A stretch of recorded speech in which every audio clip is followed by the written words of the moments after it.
Alright, welcome to today. We're going to read the true story of the Three Little Pigs. I'm going to use this story later in the week, so today we're just going to sit and enjoy the story.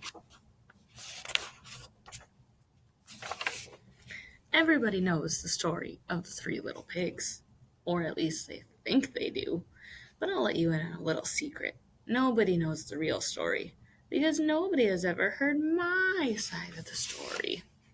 I'm the wolf, Alexander T. Wolf. You can call me Al. I don't know how this whole big bad wolf thing got started, but it's all wrong. Maybe it's because of our diet. Hey, it's not our fault wolves eat cute little animals like bunnies and sheep and pigs. That's just the way we are. If cheeseburgers were cute, folks would probably think you were big and bad, too.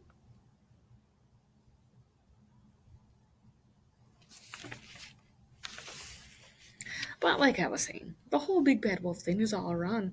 The real story is about a sneeze and a cup of sugar. The real story.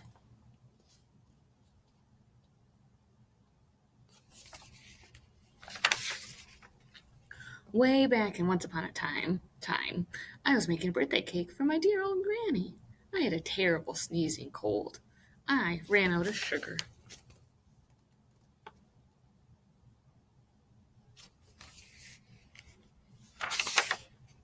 So I walked down the street to ask my neighbor for a cup of sugar.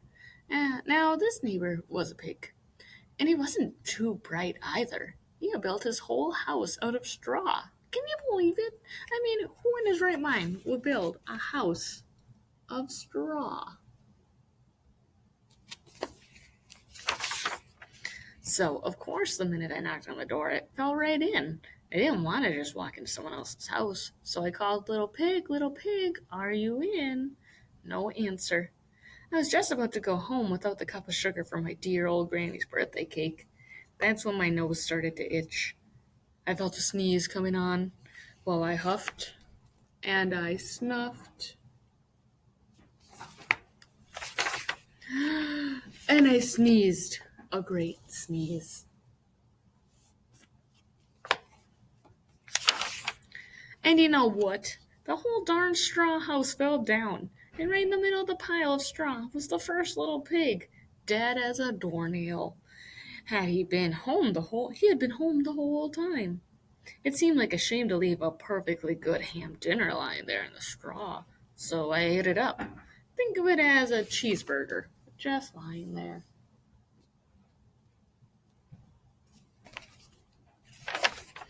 I was feeling a little better, but I still didn't have my cup of sugar, so I went to the next door neighbor's house.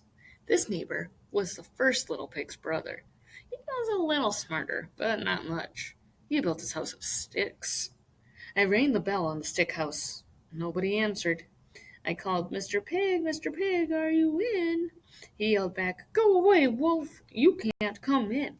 I'm shaving the hairs on my chinny chin chin. So that's where the chinny chin chin part came from. I had just grabbed the doorknob when I felt another sneeze coming on. I huffed, and I snuffed, and I tried to cover my mouth, but I sneezed a great sneeze. And now you're not going to believe it, but this guy's house fell down just like his brother's. When the dust cleared, there was the second little pig, dead as a doornail. Wolf's honor.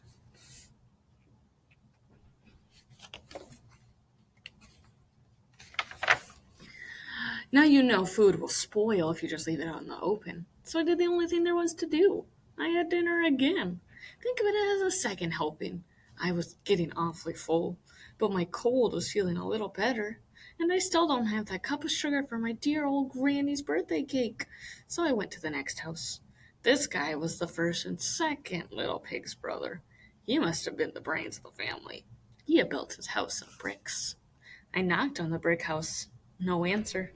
I called, Mr. Pig, are you in? And do you know what that rude little porker answered? Get out of here, wolf. Don't bother me again.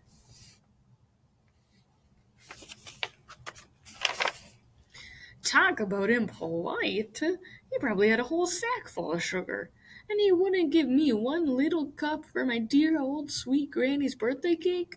What a pig! I was just about to go home and maybe make a nice birthday card instead of a cake when I felt my cold coming on. I huffed, and I snuffed, and I sneezed once again. Then the third little pig yelled, "And your old granny can sit on a pen." How very nice, was it? Now, I'm usually a pretty calm fellow, but when somebody talks about my granny like that, I go crazy. When the cops drove up, of course, I was trying to break down the pig's door, and the whole time I was huffing and puffing and sneezing and making a real scene.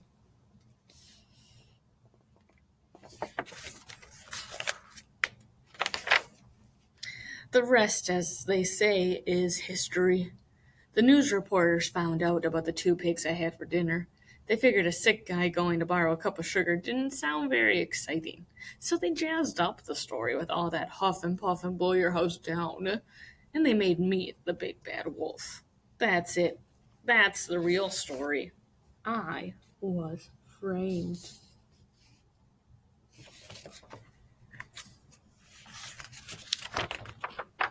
But could you loan me a cup of sugar?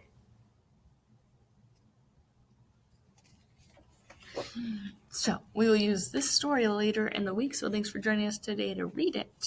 See you soon.